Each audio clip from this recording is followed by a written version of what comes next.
नमस्कार मित्रों, आज हम आपके YouTube चैनल पर फिर हाजिर हुए एक नया टॉपिक लेकर।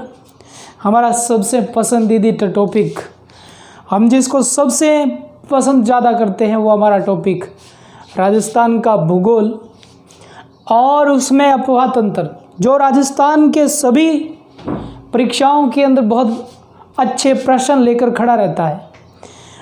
ये अफवाह तंत्र बहुत टफ टॉपिक भी माना जाता है कि राजस्थान के भूगोल में जो टफ टॉपिक है उनमें एक अफवाह तंत्र भी शामिल होता है, लेकिन हम इन्हें चुटकियों के अंदर याद करेंगे। हम इस टॉपिक को अपनी ट्रिक के माध्यम से याद करेंगे, लेकिन आप एक काम करना, चैनल को अंत तक देखना, लाइक करना, कमेंट करना कि आपको किस प्रकार के वीडियो चाहिए। यदि आपको इतिहास से संबंधित चाहिए लगातार तो बताना, आपको संस्कृति से संबंधित चाहिए, आपको रीजनिंग चाहिए, आपको मैथ चाहिए, आपको इंडियन हिस्ट्री, इंडियन ज्योग्राफी चाहिए, तो आप ज़रूर कमेंट बॉक्स के अंदर आप लिख के हमें भेजना। हम उसी आधार पर आपकी परीक्षा को आसान करेंगे और इस लॉकडाउन के अंदर समय के सदुपयोग करते हुए इस टॉपिक को हम आगे बढ़ाते हैं। अब पहला टॉपिक हमारा अफवाह तंत्र, और इसमें पहला पॉइंट बनता है अफवाह तंत्र और दूसरा पॉइंट बनता है प्रवाह तंत्र। मित्रों, अफवाह तंत्र किसे कहते हैं? आपने सुना होगा कि अफवाह तंत्र और प्रवाह तंत्र नदी का। अफवाह तंत्र मित्रों ये है उद्गम स्थल। ये रहा मित्रों उद्गम, किसी का उद्गम हो सकता है, एक नदी का उद्गम और एक अभ्यर्थी का उद्गम। जिस प्रकार आपका ये घर है, इस प्रकार ये उद्गम स्थल, और उद्गम से लेकर एक अभ्यर्थी अंत स्कूल तक जाता है, और ये स्कूल जो है ये इसका अंत स्थल है, मुहाना जिसे हम कहते हैं। जब अभ्यर्थी अपने घर से लेके स्कूल तक जाता है तो उसके मार्ग में, ये उसका मार्ग है, इस मार्ग में बहुत सारे मित्र उसके साथ आते हैं। जैसे ये इधर से गुल्लू आ गया और ये इधर से सुनील आ गया, इधर से ये दीपक आ गया, ये पूरी मंडली लेके स्कूल में आ जाता है। तो इसी को हम अफवाह तंत्र कहते हैं। कोई नदी अपने मार्ग से निकलती है, अपने उद्गम से निकलती है, जिस मार्ग में बहती है और अंत छोर तक जाती है, मुहाने तक, तो बीच में जितनी भी उनकी अन्य नदियां आके उसमें अपना जल गिरा देती है, तो यही एक नदी का अफवाह तंत्र होता है। लेकिन हम ये भी तो जानेंगे कि प्रवाह तंत्र क्या है। जब एक नदी अपने उद्गम से लेकर अंत छोर तक जाए, ये उसका अंत छोर है, अंत छोर, इसे हम मुहाना कहेंगे। जब नदी अपने उद्गम से लेके अंत छोर तक जाए, जैसे चिंगू है अपने घर से निकल के स्कूल तक जाए और बीच में वो किसी भी मित्र को साथ नहीं लाता, और जब आप चिंगू बीच में किसी भी मित्र को साथ नहीं लाता और स्कूल पहुंच जाता है, तो उसका प्रवाह तंत्र होता है। नदी अपने उद्गम से निकलकर अंत छोर तक जाए और किसी भी अन्य नदी के जल को अपने साथ न लेके आए, उसे हम कहते हैं प्रवाह तंत्र। और एक होता है हमारा अफवाह तंत्र। तो नदी तंत्र को हमने दो भागों में बांटा। एक हमने बांटा है अफवाह तंत्र और दूसरा हमने बांटा है प्रवाह तंत्र। अब हम पढ़ते हैं राजस्थान की नदियाँ, और ये किस प्रकार हम इसे आसान बना के पढ़ेंगे और ये कितने भागों में बंटी हुई है। पहला भाग आता है आंतरिक प्रवाह तंत्र, आंतरिक प्रवाह तंत्र, और दूसरा आता है पूर्व की नदियाँ, पूर्व की नदियाँ, और तीसरा आता है पश्चिम की नदियाँ, पश्चिम की नदियाँ। एक हमने बांटा आंतरिक प्रवाह, दूसरा हमारा पूर्व की नदियाँ, तीसरा हमारा पश्चिम की नदियाँ। देखो मित्रों, आंतरिक प्रवाह तंत्र हमारा राजस्थान का सबसे अधिक है 60%। 60% जो है वो आंतरिक प्रवाह है। और हमारा जो पूर्वी भाग है जिसे हम कहते हैं बंगाल की खाड़ी का नदी तंत्र, बंगाल की खाड़ी का नदी तंत्र, और ये बंगाल की खाड़ी का नदी तंत्र बंगले पर ताई राज करती है, 23% है। तो बताइए पश्चिम अरब सागर का नदी तंत्र, अरब सागर, और ये जो आता है रब से हमें तो खतरा है, 17% आता है। तो ये टोटल हमारा 100% हुआ। एक राजस्थान का मानचित्र देखोगे तो उसमें आंतरिक प्रवाह 60% रखो ऊपर वाला भाग, और पूर्व वाला भाग रखो बंगाल की खाड़ी की ओर 23%, ताई बंगले पर राज करती है। और पश्चिम की ओर नदियां जाती है, उन्हें अरब सागर की ओर रखो, रब से हमें बहुत खतरा है। अब हम एक पढ़ते हैं आंतरिक प्रवाह की नदी तंत्र, और फिर हम पढ़ते हैं कौन सा, पूर्व का नदी तंत्र, और एक हम पढ़ते हैं पश्चिम का नदी तंत्र। मित्रों ये छोटे से नोट्स इस प्रकार तैयार होंगे। अब साथ साथ में नोट्स तैयार करते रहना। बिल्कुल ये शॉर्ट है, बिल्कुल शॉर्ट है, कहीं प्रॉब्लम नहीं आएगी आपको। आप परीक्षा में जब बैठोगे और ये लेक्चर जब पूरा सुनोगे, अंत तक इसे देखोगे, फिर आप कमेंट में लिख के भेजना कि आपका ये प्रश्न हल नहीं हुआ, और उस प्रश्न को वाकया में इसी लेक्चर के अंदर आपको बताया जाएगा कि यहाँ से आपका ये सही होना था, लेकिन आपने यहाँ से इसको पढ़ा नहीं। अब हम पढ़ते हैं पहले आंतरिक प्रवाह का तंत्र। आंतरिक प्रवाह तंत्र, हमारा आंतरिक प्रवाह तंत्र 60% है। लो, सबसे अधिक नदियां कौन सी है राजस्थान में? आंतरिक प्रवाह तंत्र। मित्रों आंतरिक प्रवाह तंत्र की नदियां कितने परसेंट है? तो ये हमें मिलती है कितने परसेंट मित्रों? 60% में मिलती है हमें सबसे लंबी घग्गर नदी। लो मित्रों, और दूसरे स्थान पर हमें मिलती है काकने नदी। लो मित्रों, हम पढ़ेंगे इन्हें, एक एक को पढ़ेंगे। अभी मैं आपको एक बता रहा हूं किस प्रकार हम इसे पढ़ेंगे, और बिल्कुल आसान तरीके से पढ़ेंगे। तीसरा मित्रों है कांतली नदी। कांतली नदी। और मित्रों चौथी नदी हम पढ़ते हैं साबी नदी। पांचवी हम फिर पढ़ेंगे नदी रूपारेल। रूपारेल। और छठी हम पढ़ेंगे मित्रों रूपनगढ़ नाला। और रूपनगढ़ नाला। इन नदियों को हम आसान तरीके से पढ़ेंगे। किस प्रकार हम परीक्षा के अंदर इन्हें याद रख पाएंगे लंबे समय के लिए? तो आंतरिक प्रवाह में याद रखना घग्गर है, काकने है, कांतली है, साबी है, रूपारेल है और रूपनगढ़ नाला है। याद रखना कि घर का काका साब है। घर का काका साब है। लो जी, घर का काका साब है। काका घर का ही साब होगा, बाहर का काका साब नहीं होता। घग्गर नदी रह से एक तो रूपारेल है, एक रूपनगढ़ नाला है। का पर कुछ नहीं है जी, का पर एक काकने नदी, एक कांतली नदी, साब से जी साबी नदी। बस इस छोटी सी ट्रिक को याद रखना कि घर का काका साब है। 60% अपवाद तंत्र पर हमने इस आंतरिक प्रवाह को पढ़ा। अगला जो हमारा है वो है बंगाल की खाड़ी का तंत्र। हम इसे पढ़ेंगे पूर्वी राजस्थान की नदियाँ।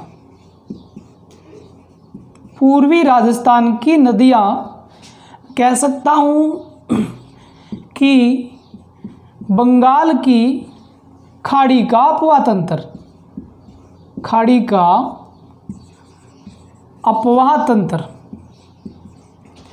मित्रों ये एक छोटा सा हमारा राजस्थान है, त्रिभुजाकार आकृति का ये रहा। अब आप एक सोचो कि ये इसका पूर्वी भाग, पूर्वी भाग, पूर्वी भाग, कोई भी नदी या तो दक्षिण से निकले या वो नदी पश्चिम से निकले या वो नदी उत्तर से निकले, मित्रों वो जानी चाहिए पूर्व की ओर, वो जानी चाहिए यहाँ बंगाल की खाड़ी की ओर। उसे हम कहेंगे पूर्वी राजस्थान का अपवा तंत्र। मित्रों इस पूर्वी राजस्थान के अपवा तंत्र में हम किस किस नदियों को पढ़ेंगे, वो इस प्रकार पढ़ेंगे। हम चंबल को पढ़ेंगे सबसे पहले, चंबल। फिर हम एक नदी पढ़ते हैं, उसका नाम है गंभीर नदी। फिर नदी पढ़ते हैं मित्रों बाणगंगा, और इसके बाद मित्रों चौथी नदी हम पढ़ते हैं, उसका नाम है पार्वती नदी। इन नदियों की बहुत सारी विभिन्न इनकी सहायक नदियाँ होती हैं और ये पूरा पूर्वी राजस्थान का एक अपवा तंत्र बन जाता है। और वो अन्य में कौन सी हो जाती है, बहुत सारी हो जाती है। जैसे चंबल की कुछ सहायक नदियाँ हो जाती है, हम राजस्थान की आंतरिक प्रवाह की सबसे बड़ी मान लेते हैं बनास, और इसके बाद एक और आ जाती है जैसे पार्वती, उसके बाद फिर आ जाती है काली सिंध, और काली सिंध के बाद मित्रों फिर आ जाती है परवन, फिर निवाज, फिर बहुत सारी लिखते जाइए, उजाड़, कोठारी, बेड़च। लो जी रोक दीजिए यहाँ तक, गुरजीती है क्या? नहीं, और भी बहुत है, लेकिन हम ये किस लिए लिखा है चंबल। हम चंबल की पूर्ण सहायक नदियों को पढ़ेंगे। ये गंभीर लिखा है, बाणगंगा लिखा है, पार्वती लिखा है, ये अलग नदियाँ सारी। ये सीधा अपना जल यमुना में, यमुना सीधा अपना जल गंगा में, गंगा सीधा अपना जल ले जाती है बंगाल की खाड़ी में। तो ये थी बंगाल की खाड़ी। मैंने कहा कि बंगले में ताई रहती है 23%, मित्रों कभी मत भूलना। और इन नदियों को मत भूलना कि चंबल, गंगा, बाणगंगा, चंबल, और फिर आती है पार्वती, फिर आती है गंभीरी, फिर आती है बाणगंगा। मित्रों तीसरा पॉइंट, तीसरा हमारा ये था पश्चिमी राजस्थान की नदियाँ। पश्चिमी राजस्थान की नदियाँ, राजस्थान की वो नदियाँ जो अपना जल पश्चिम की ओर ले जाए, उन्हें हम पश्चिम राजस्थान की नदियाँ, या उन्हें हम अरब सागर की नदियाँ कहते हैं।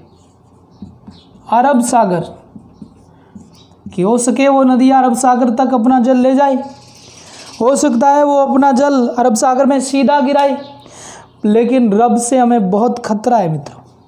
17% जो नदियाँ मिलती है वो हमें अरब सागर की मिलती है। मित्रों इसमें कौन कौन सी नदियाँ मिलती है? पहली हमें माही मिलती है, और माही के बाद हमें मिलती है मित्रों साबरमती, और इस साबरमती के बाद हमें मिलती है मित्रों पश्चिमी बनास। गुरुजी बनास 2 बार आ गई क्या? नहीं जी, वो बनास थी, वो अपना जल पूर्व में ले जा रही थी, इसने प लगा दिया, बोलो पश्चिम की बनास हूँ मैं।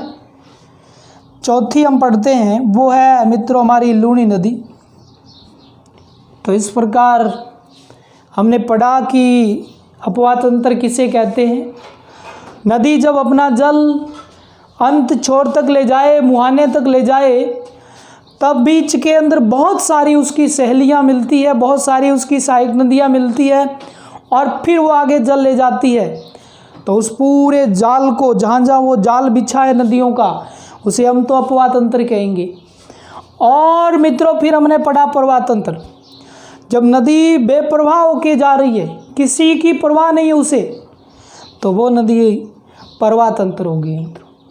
जैसे हम पढ़ते हैं कि यदि कोई नदी अपने मार्ग से गुजर रही है और बीच में कोई भी नदी उसमें जल नहीं गिरा रही है, तो वो मित्रों प्रवाह तंत्र की होगी। हमने 3 प्रकार राजस्थान के प्रवाह तंत्र को, अपवा तंत्र को बांटा। आंतरिक प्रवाह पढ़ा जो 60% का था, पूर्वी राजस्थान में बंगाल की तरफ जाने वाली नदियां पढ़ा, और वो हमारा कितना परसेंट था मित्रों, बताना कमेंट करके। फिर हमने पढ़ा पश्चिमी राजस्थान की नदियां जो अरब सागर में गिरा रही है 17%।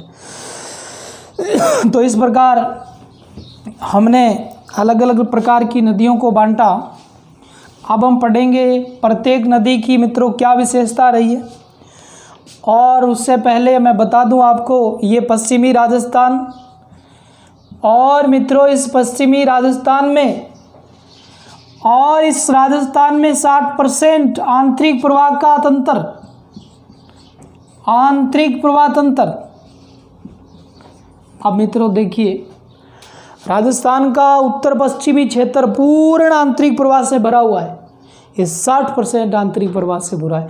मित्रों पश्चिमी जिलों का क्षेत्रफल बहुत बड़ा है, लेकिन जनसंख्या का दबदबा नहीं है, यहाँ पर बहुत ही कम जनसंख्या है।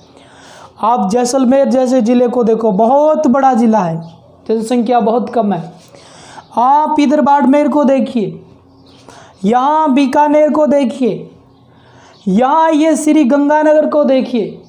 हम पढ़ते हैं ना एस बी और फिर जे और फिर बी, बाड़मेर, जैसलमेर, बीकानेर और ये श्री गंगानगर।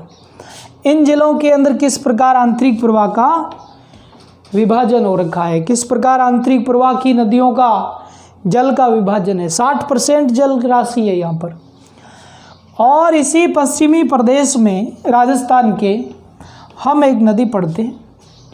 पहली नदी, उसका नाम क्या है जी, हम पढ़ते हैं काकने नदी। मित्रों इसे हम भूगोल में काकनी भी कहते हैं। कहीं आ जाए काकनी नदी बताइए, तो काकने नदी कोई मित्रों काकने नदी कहते हैं। काकने ही काकनी को, काकनी ही काकने को। घर पे राम तो गुल्लू होता है, लेकिन वैसे नाम होता है गुल्लू राम। फिर होता है गुल्लू जी, बोला नाम ऐसा कैसा, मित्रों ऐसा ही नाम है, बस प्रेम का नाम ही है ये। तो ये काकने नदी और ये काकनी नदी, ये रही मित्रों, ये देखो, ये जैसलमेर का कोटड़ा है। इसे मित्रों आप कटरा कह सकते हो, कटरा जैसलमेर का। और ये मित्रों नदी कटरा से निकलकर ऊपर जा रही है, ऊपर ऊपर ऊपर यहाँ, और ये मित्रों ऊपर जा रही है, और ये झील बन रही है, झील बुझ झील बन रही है, जैसलमेर की बुझ झील। यहाँ कई समय पहले उल्का पिंड गिरे थे। आपको पता होना चाहिए कि बुझ झील पिंडीय झील भी है, तो लिख लेना मित्रों, बुझ झील पिंडीय झील भी है। और ये नदी का नाम मसूरदी। अब मित्रों बताइए, ये काकने नदी, काकनी नदी, मसूरदी कैसे बन गई? मित्रों जैसलमेर में ये इसका स्थानीय नाम है, ये स्थानीय नाम है मसूरदी। बहुत इम्पोर्टेंट। आज तो मित्रों ये नहीं बहती होगी, लेकिन ये बहती थी जब बरसात हुआ करती थी। तो स्थानीय नाम याद रखना मसूरदी। आंतरिक प्रवाह में सबसे छोटी नदी, वेरी इंपॉर्टेंट, सबसे छोटी आंतरिक प्रवाह की राजस्थान में बताते हैं, मात्र 27 किलोमीटर ही इसकी लंबाई है। आंतरिक प्रवाह में सबसे छोटी नदी जैसलमेर से निकलने वाली है।